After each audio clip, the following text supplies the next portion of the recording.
Chapter 1. The summer I was 16, the traveling vampire show came to town. I heard about it first from my two best friends, Rusty and Slim. Rusty's real name was Russell, which he pretty much hated. Slim's real name was Francis. She had to put up with it from her parents and teachers, but not from other kids.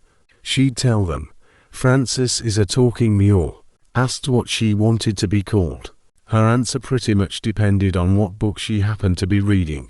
She'd say, Nancy or Holmes or Scout or Zoc or Phoebe. All last summer, she wanted to be called Dagny. Now, it was Slim. A name like that. I figured maybe she'd started reading westerns, but I didn't ask. My name is Dwight, by the way, named after the commander of the Allied Expeditionary Forces in Europe. He didn't get elected president until after I'd already been born and named. Anyway, it was a hot August morning. School wouldn't be starting again for another month, and I was out in front of our house mowing the lawn with a push mower. We must have been the only family in Granville that didn't have a power mower. Not that we couldn't afford one. Dad was the town's chief of police and Mom taught English at the high school, so we had the money for a power mower, or even a riding mower, but not the inclination. Not Dad, anyway. Long before anyone ever heard of language like noise pollution, Dad was doing everything in his power to prevent this or that god-awful racket. Also, he was opposed to any sort of device that might make life easier on me or my two brothers. He wanted us to work hard, sweat and suffer. He'd lived through the Great Depression and World War II, so he knew all about suffering. According to him, kids these days have got it too easy, so he did what he could to make life tougher on us. That's why I was out there pushing the mower, sweating my ass off, when along came Rusty and Slim. It was one of those grey mornings when the sun is just a dim glow through the clouds, and you know by the smell that rain's on the way and you wish it would hurry up and get here, because the day is so damn hot and muggy. My t-shirt was off. When I saw Rusty and Slim coming toward me, I suddenly felt a little embarrassed about being without it, which was sort of strange, considering how much time we'd spent together in our swimming suits. I had an urge to run and snag it off the porch rail and put it on, but I stayed put, instead, and waited for them in just my jeans and sneakers. "Hi, guys," I called. "What's up?" Rusty greeted me. He meant it, of course, as a sexual innuendo. It was the sort of lame stuff he cherished. "Not much," I said. "Are you working hard, or hardly working?" Slim and I both wrinkled our noses. Then Slim looked at my sweaty bare torso and said, "It's too hot to be mowing your lawn. Tell that to my dad. Let me at him. He's at work.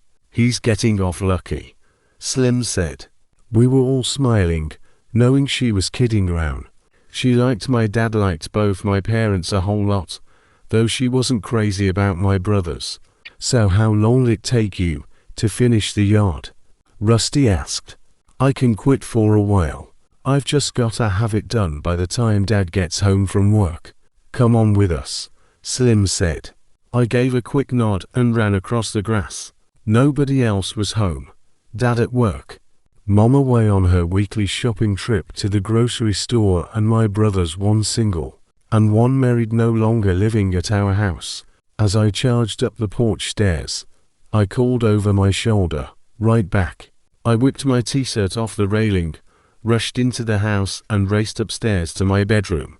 With the t-shirt, I wiped the sweat off my face and chest.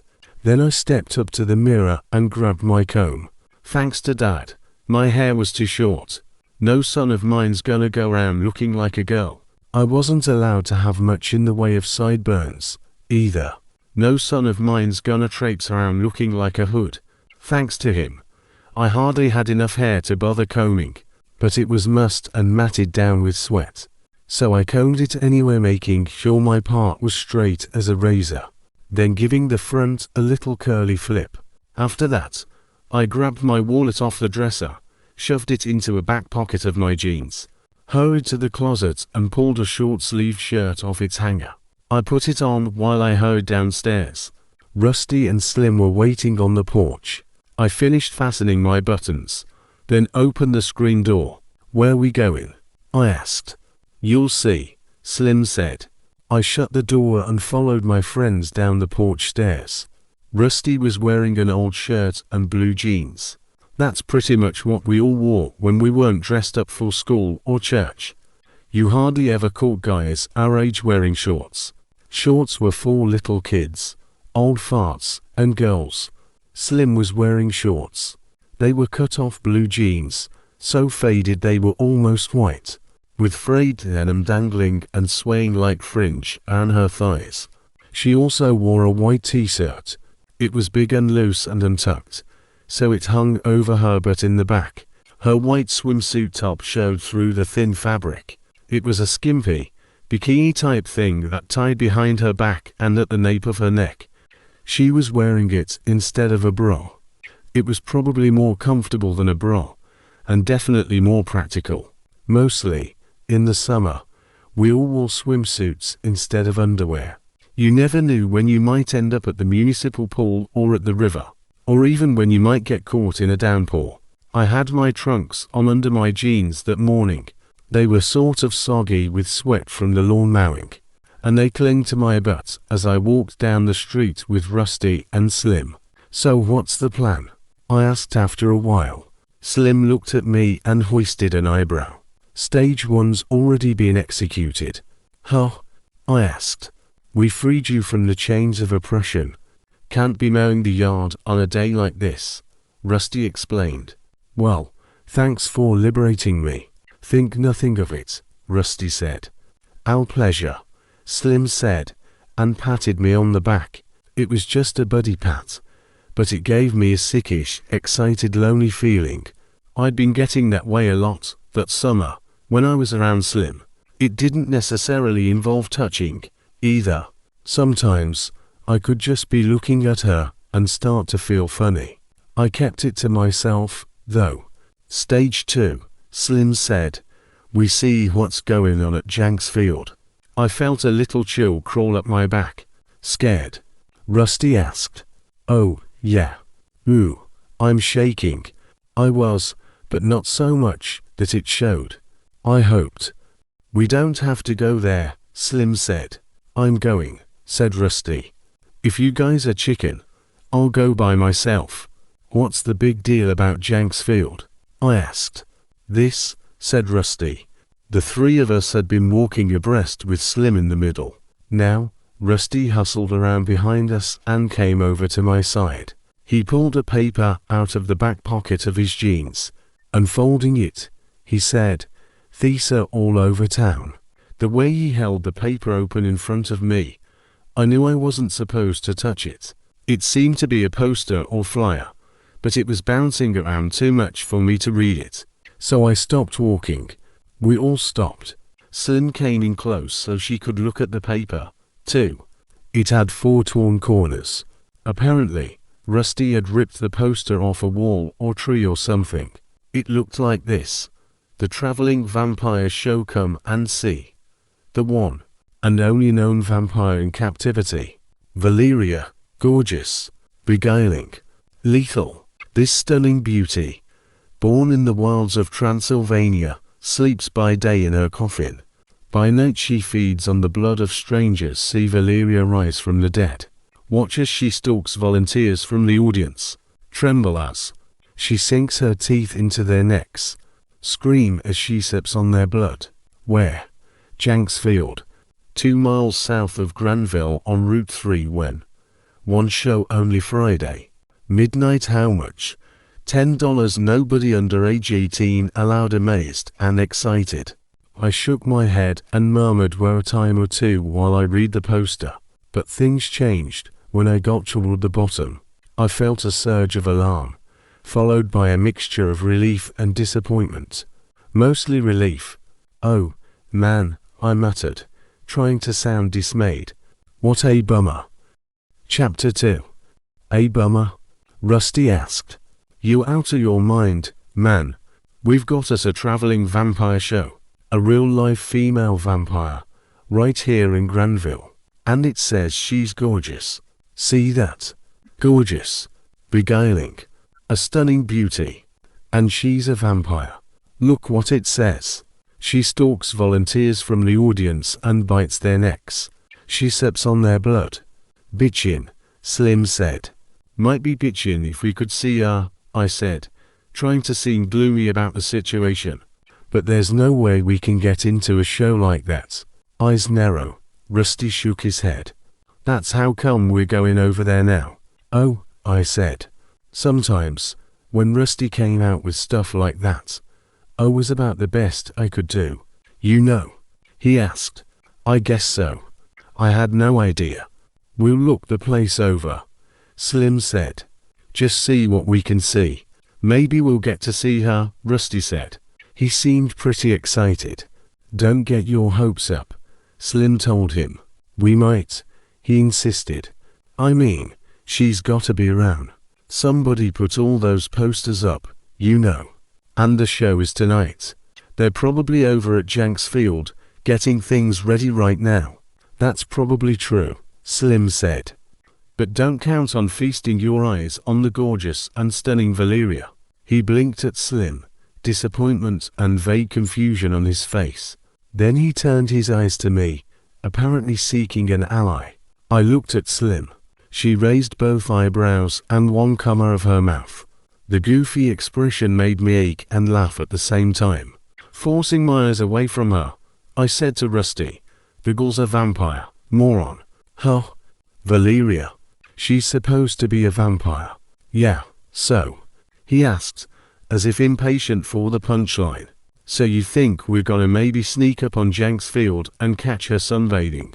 Oh, he got it. Slim and I laughed. Rusty stood there, red in the face but bobbing his head and chuckling.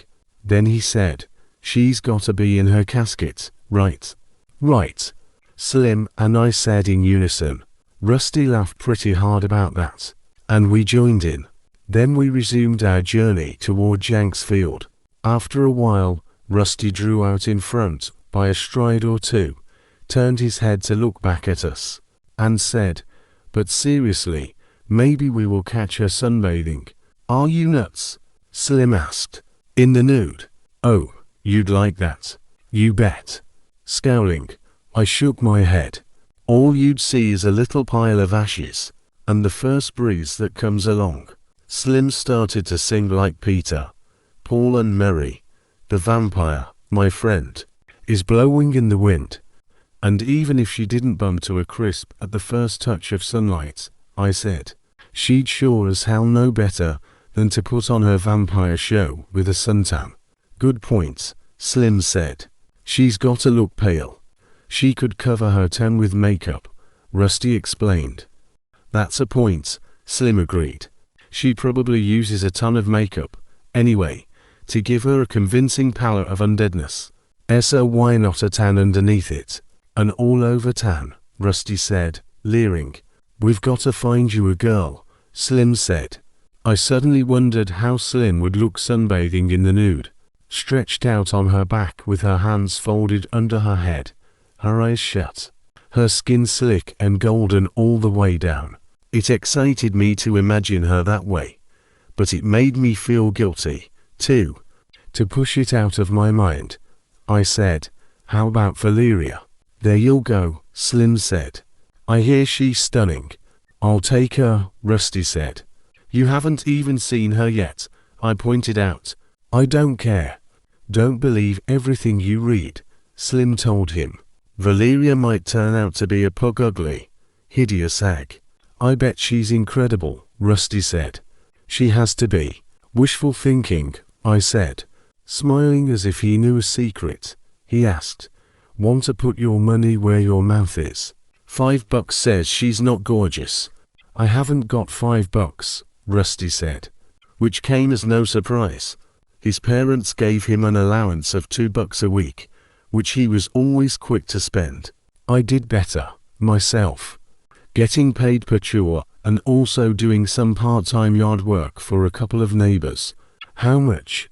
I asked. "Don't bet, you guys," Slim said. "Somebody'll end up losing."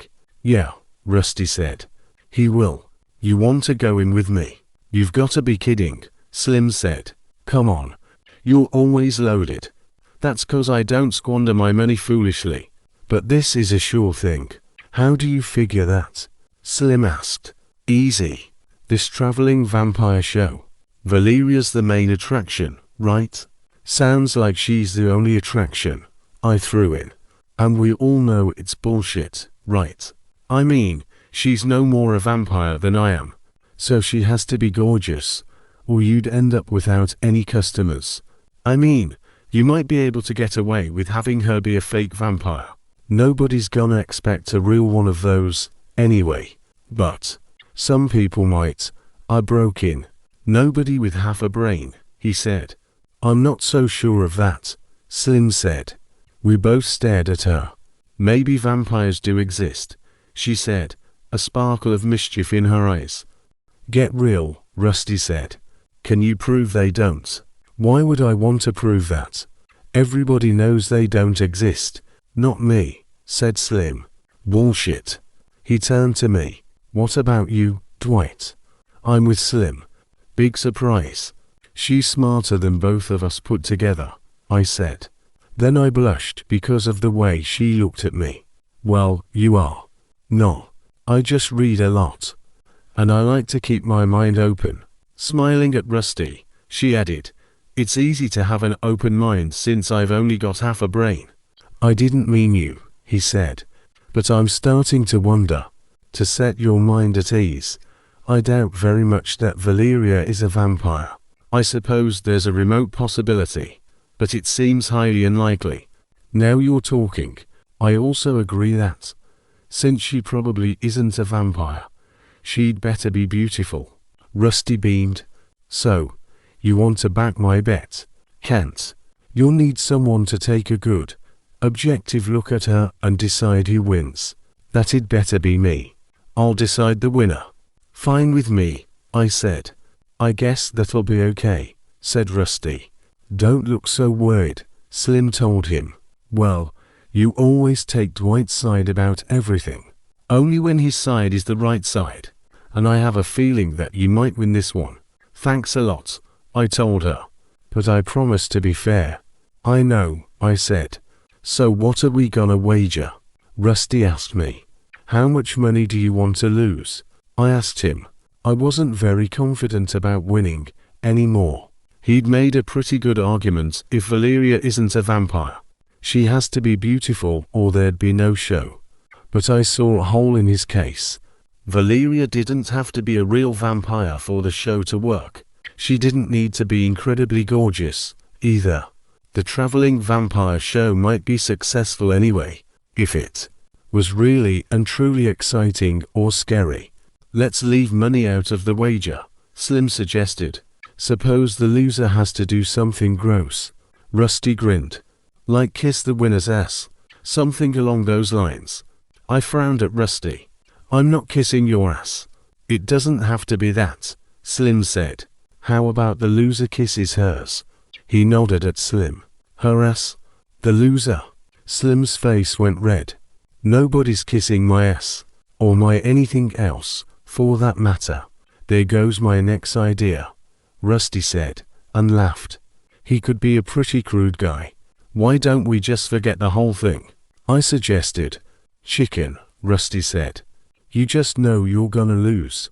We might not even get to see her. If we can't see her, Slim said, the wager's off. We don't even have a wager. I've got it, Rusty said. The winner gets to spit in the loser's mouth. Slim's mouth fell open and she blinked at him. Are you brain damaged? She asked. You got a better idea? Any idea would be better than that. Like what? He asked. Let's hear you come up with something. All right. Let's hear it. Frowning as if deep in thought, Slim glanced from Rusty to me a few times. Then she said, okay. The loser gets his hair shaved off. In that regard, Rusty had a lot more to lose than I did.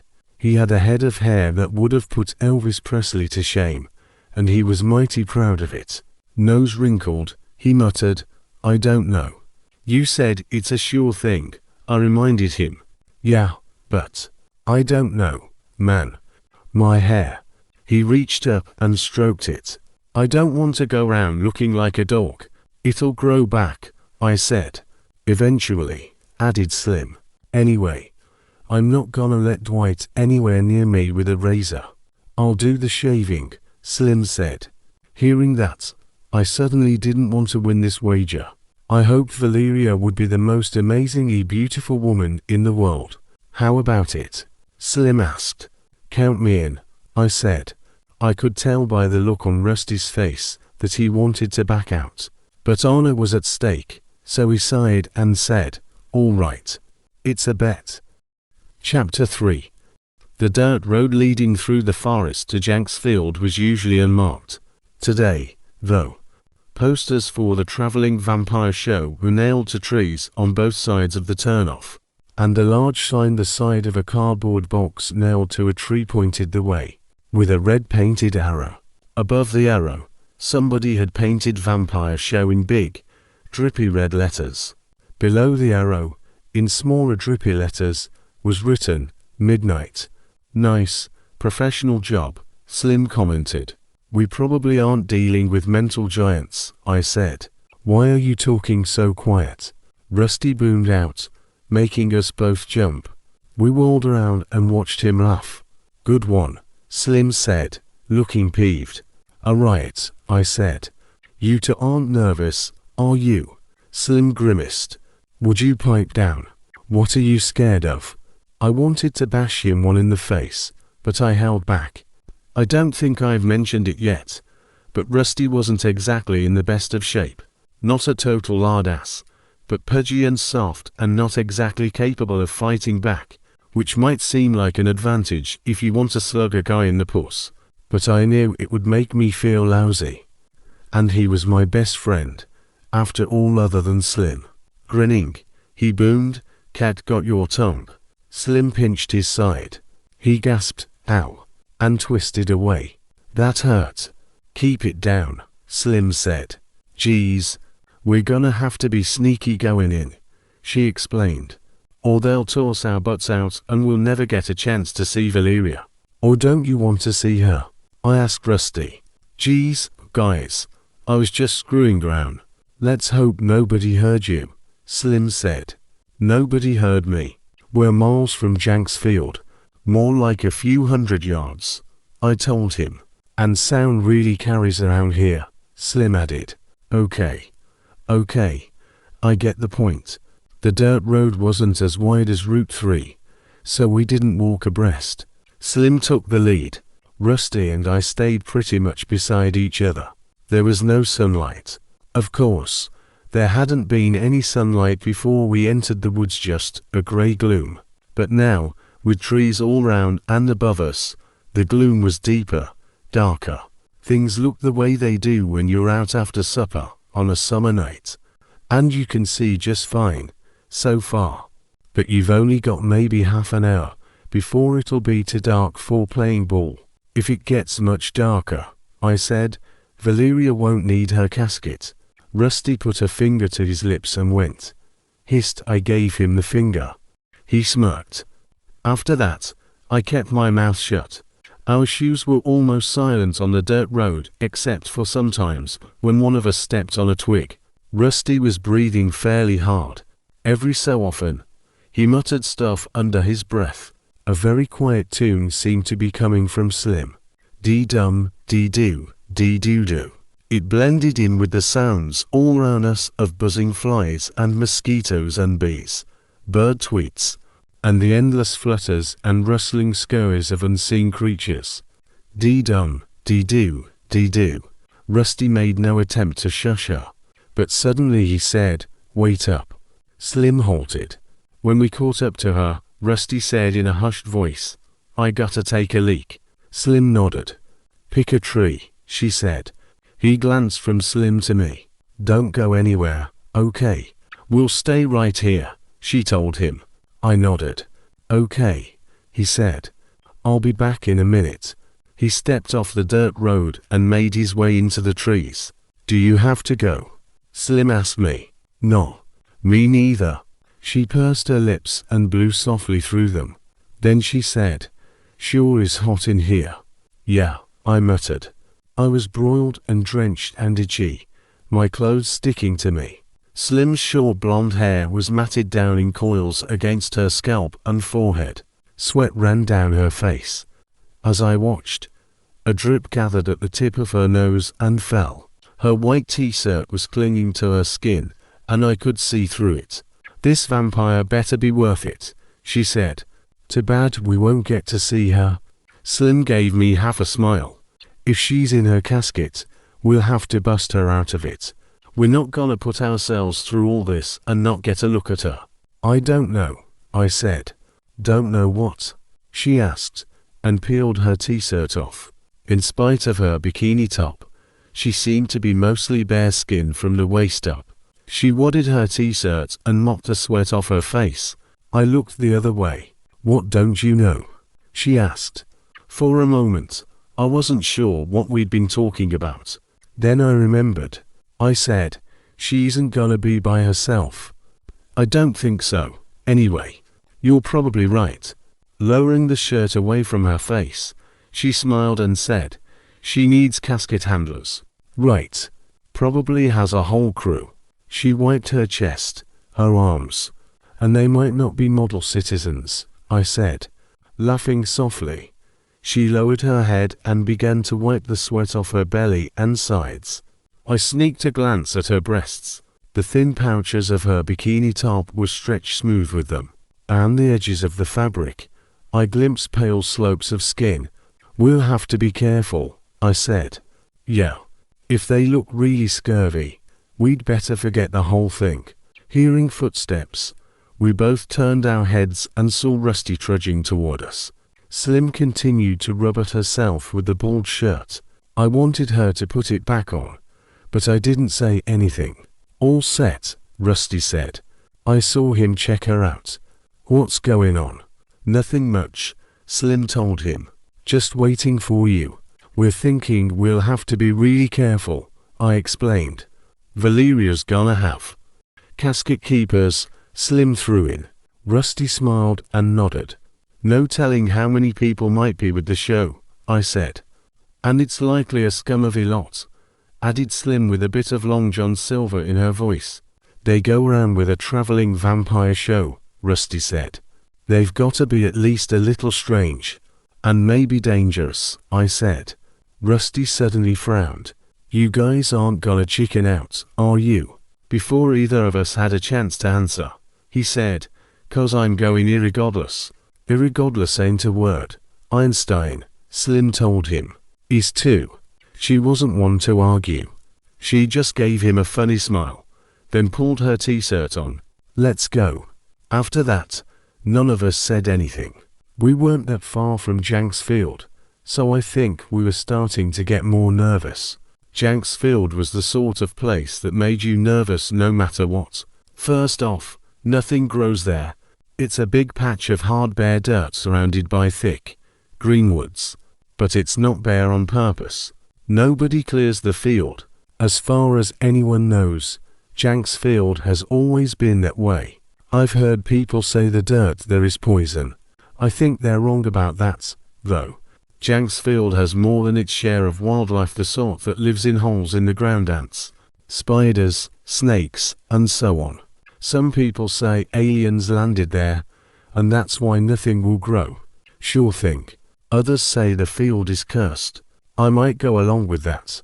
You might, too, after you know more about it. The reason they call the place Jenks Field isn't because it belongs to anyone named Jenks. It doesn't, and never did. It's called that because of Tommy Jenks and what he did there in 1954. I was just a little kid at the time, so nobody told me much. But I do remember people acting funny the summer it all happened. Dad, being chief of police, wasn't home very often. Mom, usually cheerful, seemed oddly nervous. And sometimes I overheard scattered talk about missing girls. This went on for most of the summer.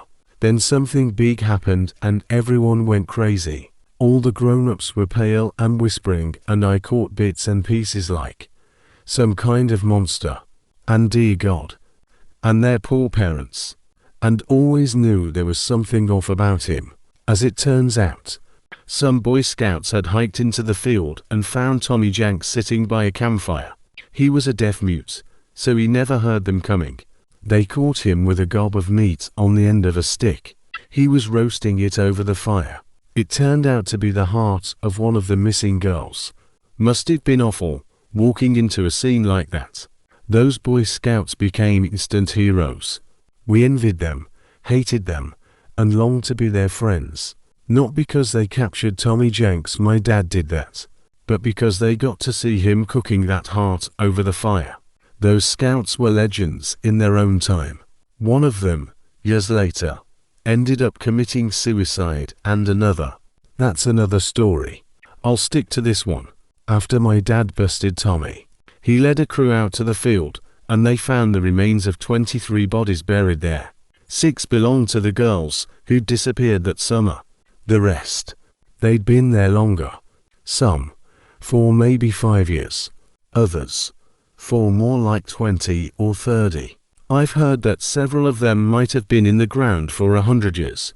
The field apparently hadn't been a cemetery, though nobody found signs of any grave markers or caskets. There were just a bunch of bodies, a lot of them in pieces tossed into holes.